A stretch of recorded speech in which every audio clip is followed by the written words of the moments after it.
Welcome to PA Centered, a podcast designed to help listeners be a part of the solution to end sexual harassment, abuse, and assault. Each episode, we will take on a topic or current event to help spark conversation and break down barriers to building communities free from sexual violence.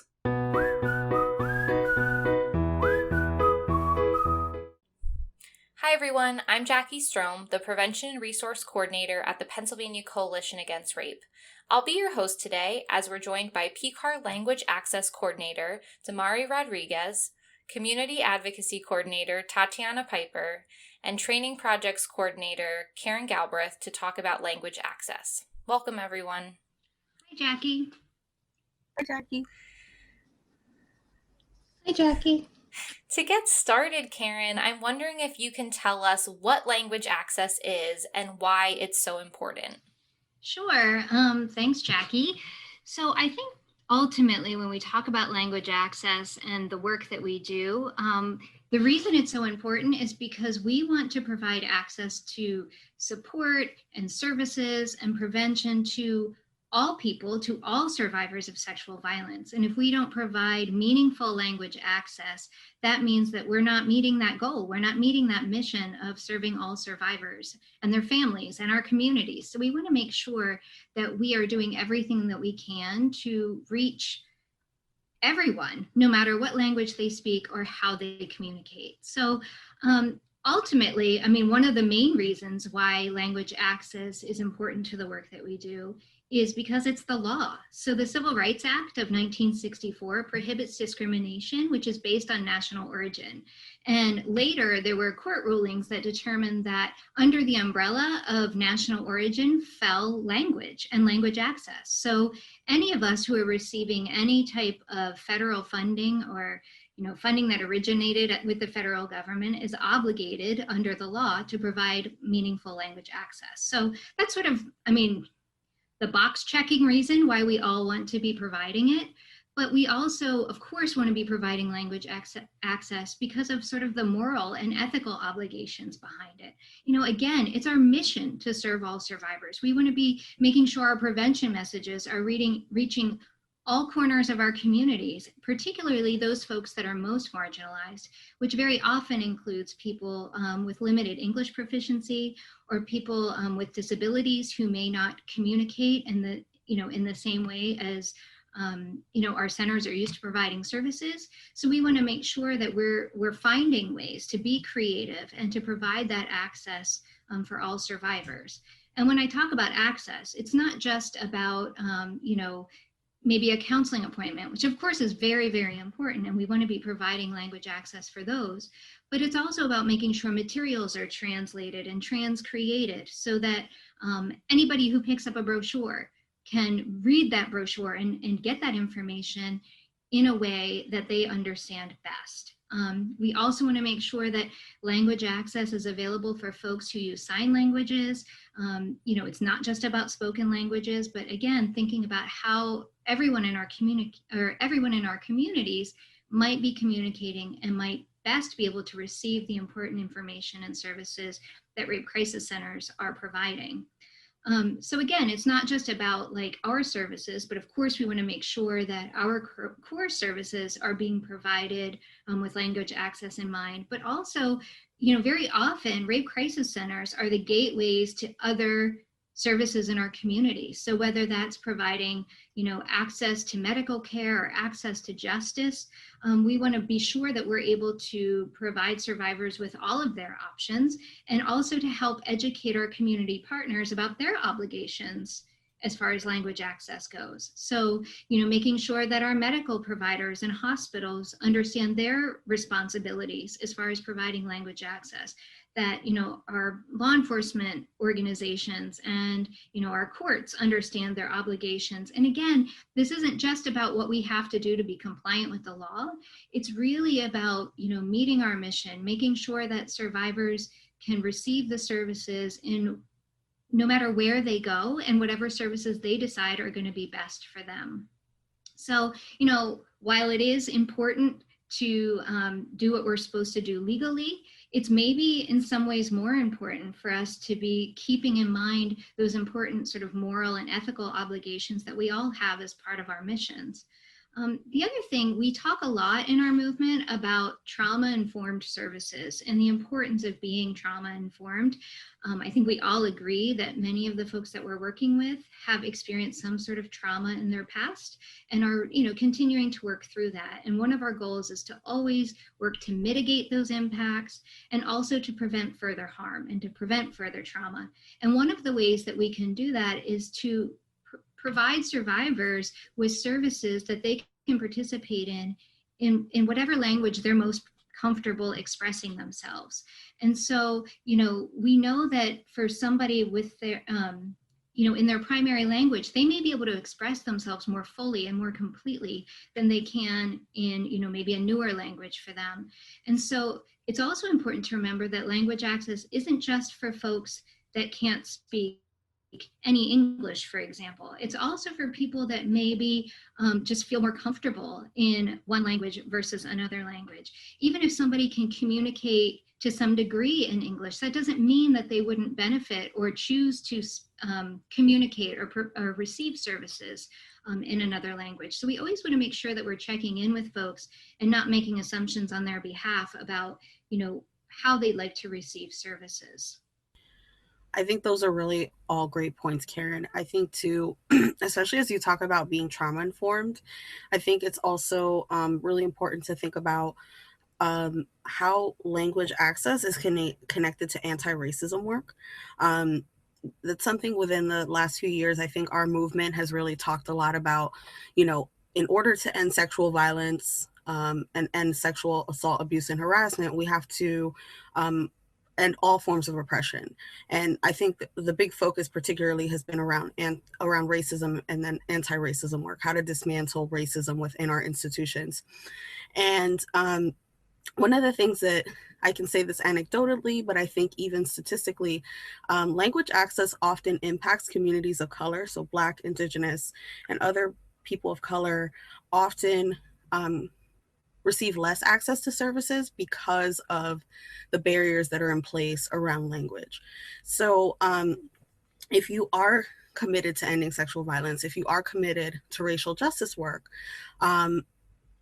you have to also be committed to language access work and vice versa. If you're doing one and not the other, it's it's an incomplete picture because of how often it doesn't always impact communities of color, but by and large it does. I think particularly about some of the cases that have come out in the last few years. There was one in New York, which I think a lot of folks know about, where a survivor of domestic violence had filed a police report. Her police reports went untranslated and her partner killed her and her children. That case caused a lot of changes within the NYPD, and they started contracting with a language services company to make sure that they provide interpretation 24/7. But there was actually a case that was local. In Pittsburgh, there was in the school district there, so not in our movement, but adjacent. There was a Somali family who spoke Bantu, who their child was disabled and needed special education classes, was not receiving those services, and then additionally was not getting the language access services that they needed.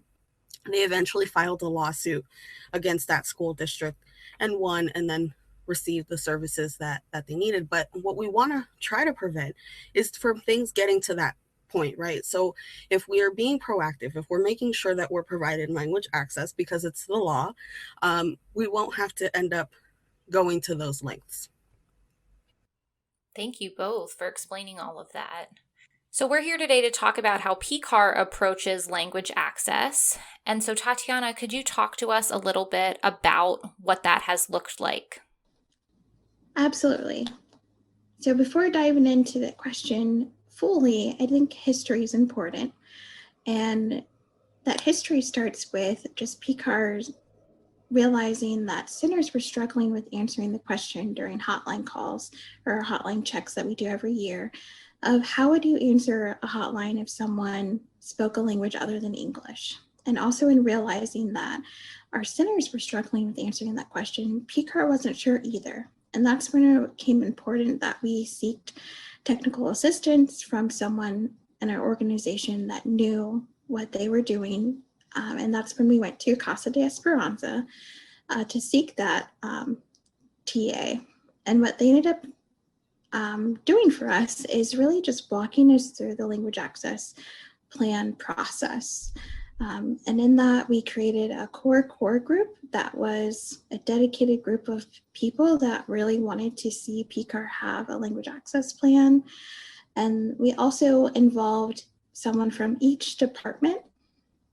So someone from our training and technical assistance team, someone who was connected to our CEO and CEO's office, also someone who was in fiscal communication, so that language access wasn't just touching, a group of people who were dedicated and were kind of pushing for the change and pushing for the expansion of knowledge, but it also was important to include everyone that had something to do with how we provide services, how we function as an organization, because the important part about language access is that every part of our business, every part of how we exist needs to be infiltrated with understandings of why language access is important, how to actually successfully provide our services. And as a coalition, our services are very different than that of a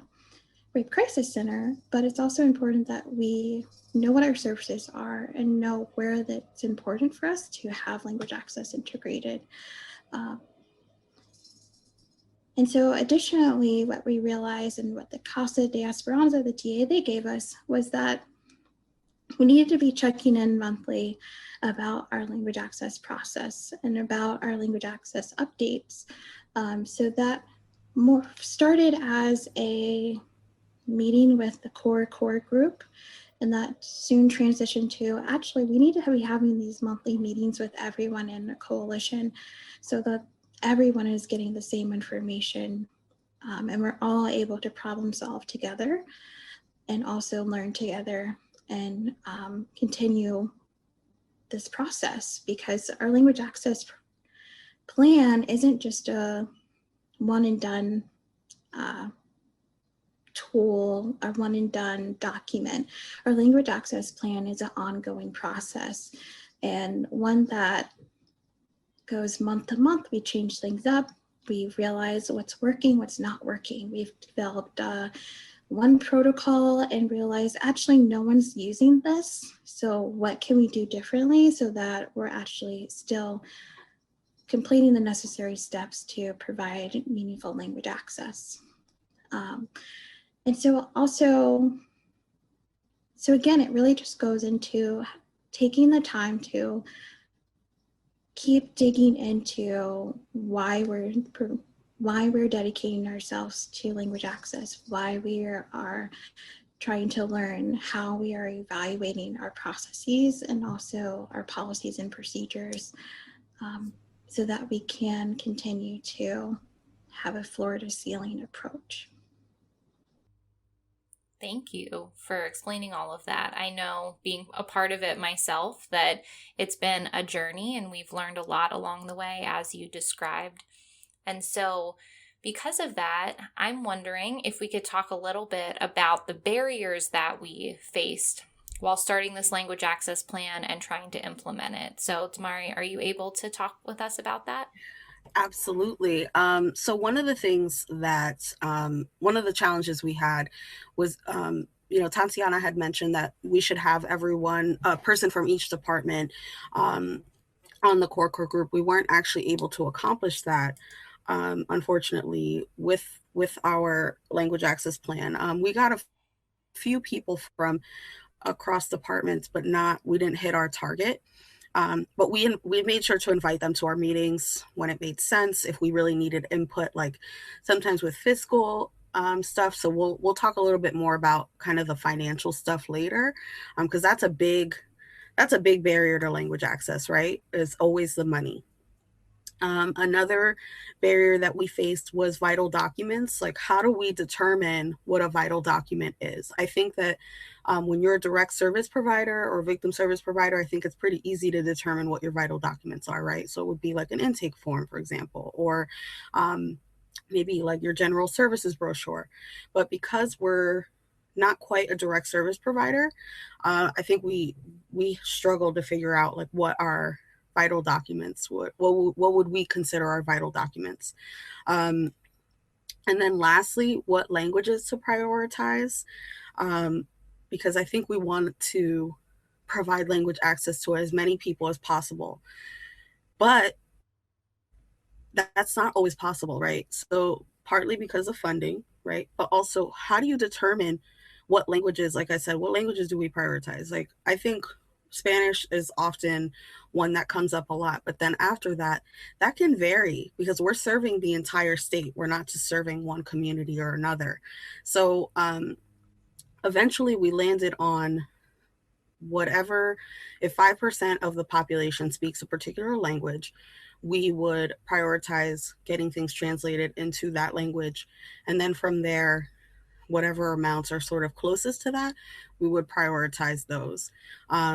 And I think we eventually also decided that the top 3 to 5 languages would be the ones that we select to translate materials into. And also, if we get requests for translation, we will always accommodate whatever requests come in.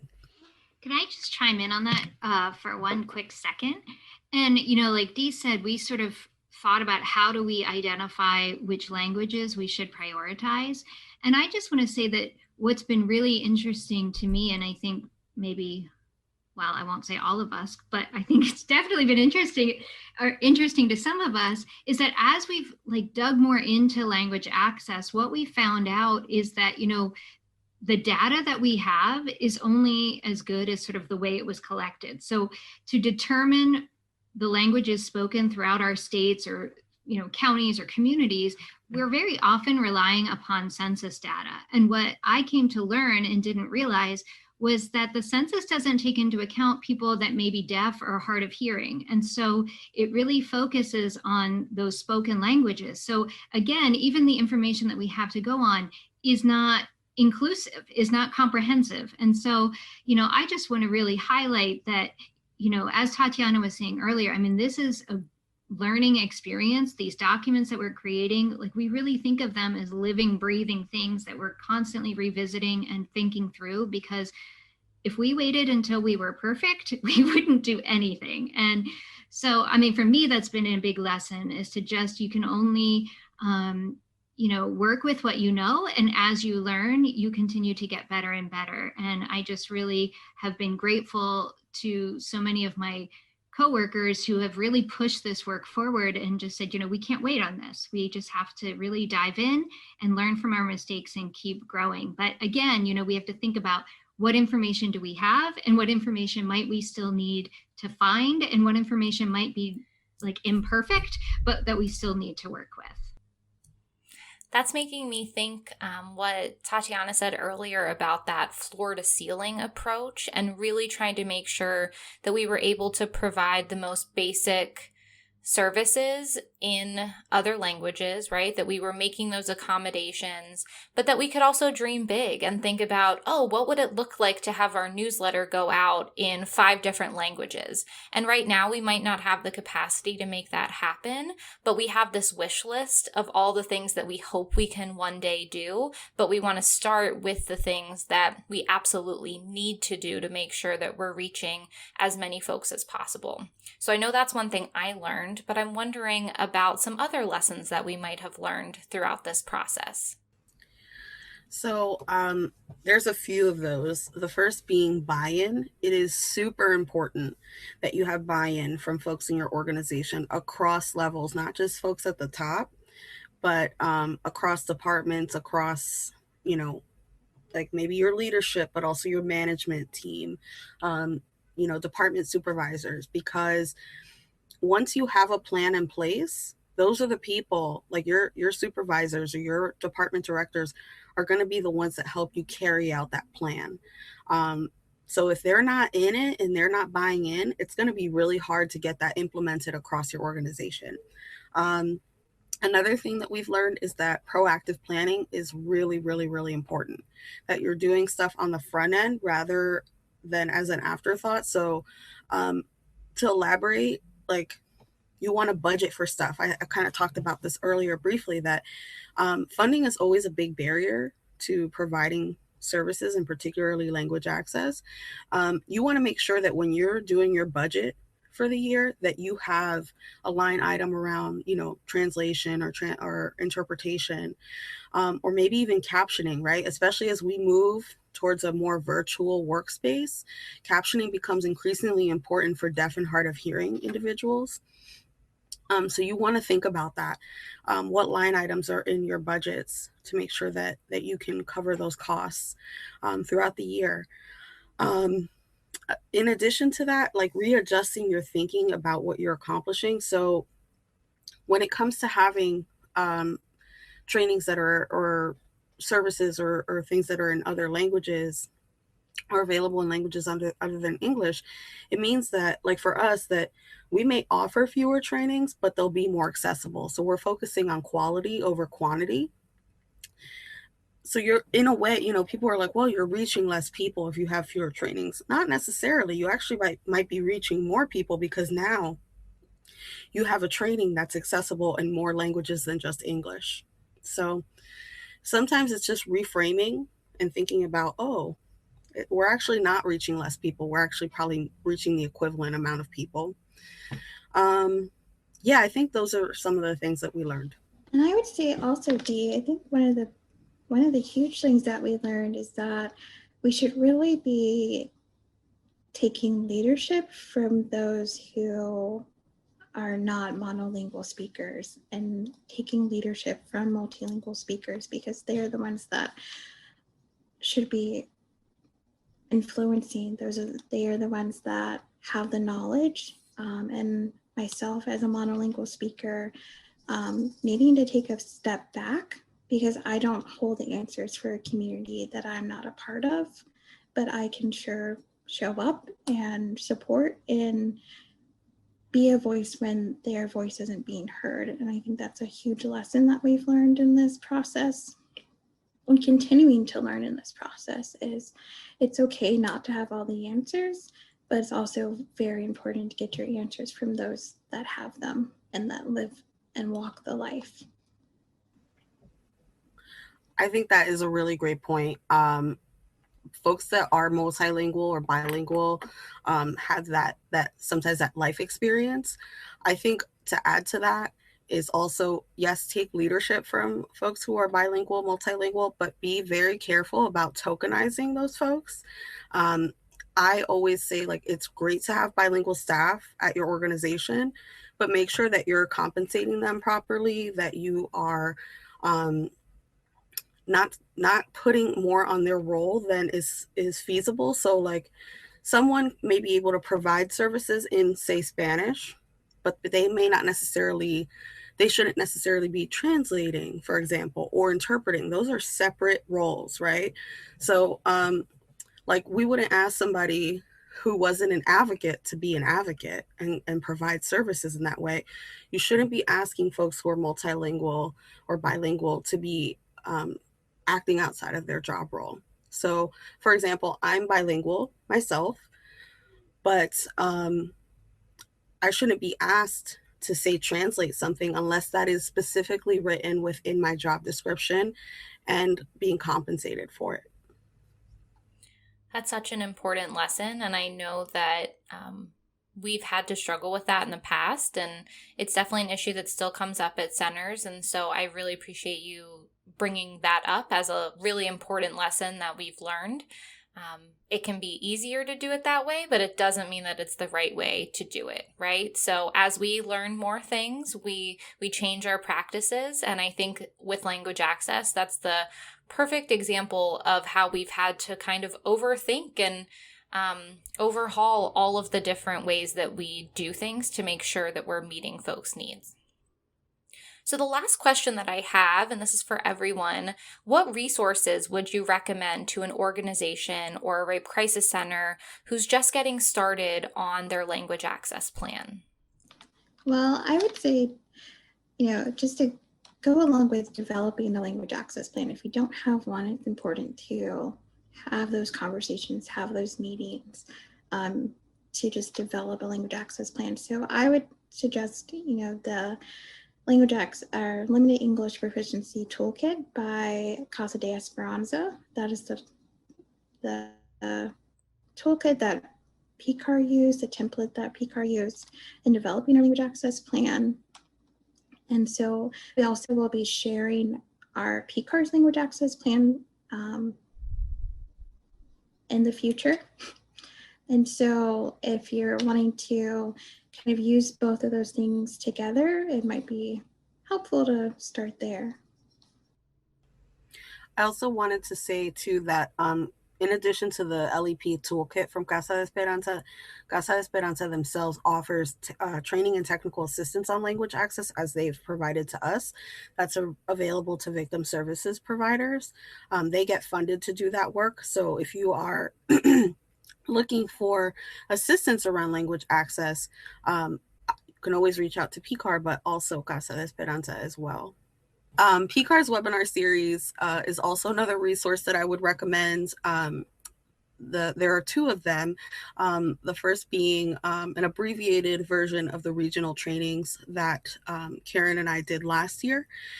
It goes over a few things, including language access requirements for centers. So some of the things we discussed at the beginning, like what the law requires of providers, and also how to use our language access services that are free to rape crisis centers.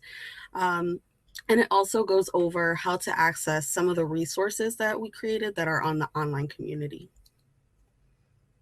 I just say, I think the most important thing to me in doing this language access work has been the notion of doing this as a team, sort of what we highlighted earlier in that recommendation from Casa de Esperanza for us to create that team, because again, we're also learning, and when we're working together, we can be holding each other accountable, helping each other think in new and different ways. And so I would really recommend, again, that folks not look at this as one person's job. This really is something that should be part of every person's job description, and also to make sure that people are really supporting each other in doing the work.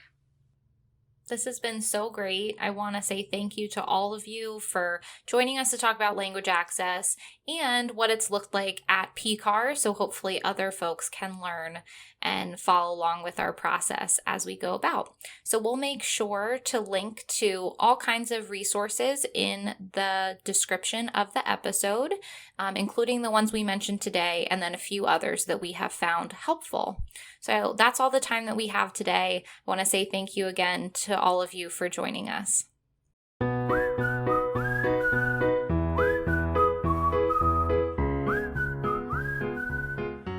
If you or a loved one needs help, a local sexual assault center is available 24/7. Call 1-888-772-7227 for more information, or find your local center online at pcar.org. Together, we can end sexual violence. Any views or opinions expressed on PA Centered by staff or their guests are solely their own and do not necessarily reflect the opinions of PCAR or PCAR's funders.